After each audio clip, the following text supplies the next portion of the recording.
Jo lidi, takže já si takhle hraju prostě Battle Royale, jo, hraju a najednou se mi to totálně lagne. Zabije mě jeden týpek, prostě mě zabil a najednou jdu do lobby.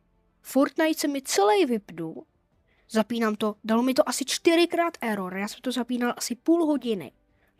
Tak to zapnu a teďka se podívám, takhle sjedu. A vidím, Battle Royale hraje 1200 lidí.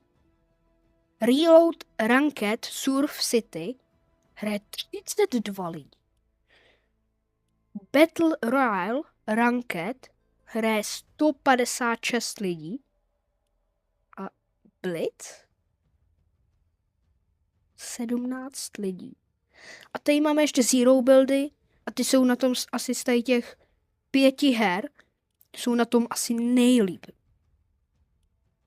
Jo? 1300 lidí to hraje. Když se tady podívám, tak tady nějaký tady jsou tiltidy a to hraje reálně víc lidí než Battle Royale. Co s tím je? Jako, jestli to všem dalo error, nebo já nevím prostě.